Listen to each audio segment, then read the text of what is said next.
쉬운 성경 출애굽기 2장.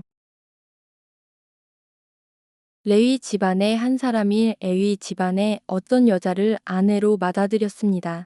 그 여자가 임신하여 아들을 낳았습니다. 여자는 그 아기가 너무 잘생겨서 3달 동안 숨겨두었습니다. 하지만 3달이 지나자 더 이상 아기를 숨길 수 없었습니다. 그래서 여자는 파피루스 상자를 가져다가 역청과 나무 진을 칠해서 물에 뜰 수 있게 만들었습니다. 그런 다음에 아기를 그 상자 안에 넣고 상자를 나일강가의 큰 풀들 사이에 두었습니다. 아기의 누이가 얼마쯤 떨어진 곳에서 그 아기에게 무슨 일이 생길까봐 지켜보고 있었습니다. 그때 파라오의 딸이 목욕을 하려고 강으로 나왔습니다. 공주의 몸종들은 강가를 거닐고 있었습니다.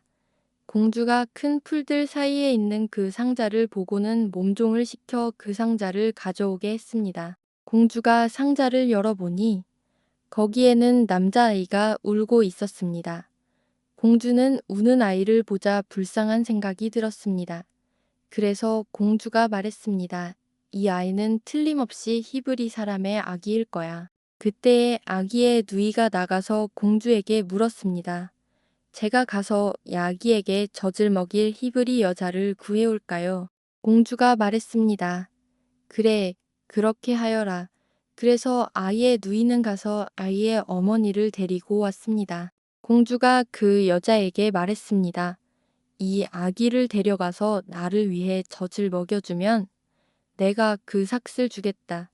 그래서 여자는 그 아이를 데려가서 젖을 먹였습니다. 아이가 자라나자 여자는 아이를 공주에게 데리고 갔습니다. 공주는 아이를 자기 아들로 삼았습니다. 공주는 그 아이를 물에서 건져내었다 해서 그 아이의 이름을 모세라고 지었습니다. 세월이 흘러 모세는 자라 어른이 되었습니다.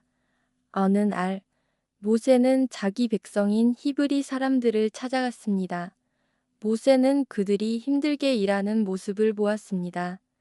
또 어떤 이집트 사람이 자기와 같은 백성인 히브리 사람을 모질게 때리는 것을 보았습니다. 모세는 주변을 살펴서 아무도 없음을 보고 그 이집트 사람을 죽인 뒤에 그 시체를 모래에 파묻었습니다. 이튿날 모세가 다시 나가니 히브리 사람 둘이 서로 다투고 있는 모습이 보였습니다. 모세는 그 중에서 잘못한 사람에게 말했습니다. 왜 당신과 한 핏줄인 사람을 때리는 거요? 그 사람이 대답했습니다. 누가 당신을 우리의 지도자와 재판관으로 세웠소? 그래, 이집트 사람을 죽이듯이 나도 죽일 생각이요. 그 말을 듣고 모세는 두려워졌습니다. 모세는 내가 한 일이 탈로 났구나 하고 생각했습니다. 파라오가 모세의 일을 듣고 모세를 죽이려고 찾았습니다.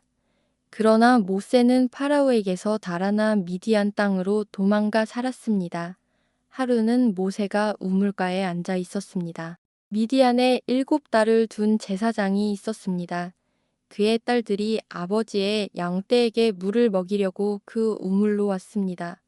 달들은 양떼에게 먹일 물을 구유에 채우고 있었습니다. 그런데 어떤 목자들이 와서 여자들을 쫓아냈습니다. 그러자 모세는 여자들을 도와 양떼에게 물을 먹여주었습니다. 여자들이 아버지 르우엘에게 돌아왔습니다. 르우엘이 딸들에게 물었습니다. 오늘은 어떻게 이렇게 일찍 돌아왔느냐? 여자들이 대답했습니다. 목자들이 우리를 쫓아냈지만 어떤 이집트 사람이 우리를 지켜주었습니다. 그 사람은 물을 길어서 양떼에게 먹여주기도 했습니다. 르우엘이 딸들에게 물었습니다. 그 사람은 어디에 있느냐? 왜 그 사람을 그냥 두고 왔느냐? 그 사람을 불러서 음식을 대접하도록 하여라. 모세는 르우엘의 집에서 사는 것을 좋아했습니다. 르우엘은 모세와 자기 딸 십보라를 결혼시켰습니다. 십보라는 아들을 낳았습니다. 모세는 자기 땅이 아닌 곳에서 나그네로 살고 있었기 때문에 그 아들의 이름을 게르솜이라고 지었습니다. 세월이 흘러서 이집트 왕이 죽었습니다. 이스라엘 백성은 강요에 의해 너무나 힘겹게 일했기 때문에 신음했습니다. 그들이 도와달라고 부르짖었더니 하나님께서 그들의 소리를 들으셨습니다. 하나님께서는 그들의 소리를 들으시고 아브라함과 이삭과 야곱에게 하신 약속을 기억하셨습니다. 하나님께서는 이스라엘 백성의 고통을 보시고 그들에게 관심을 가지셨습니다. 아멘. 핵심 메시지 한 줄. 하나님은 보이지 않는 곳에서 구원의 사람을 준비하신다. 다음 말씀은 출애굽기 3장입니다. 광야에서 모세는 덜기나무 불꽃 가운데 하나님의 부르심을 받게 됩니다.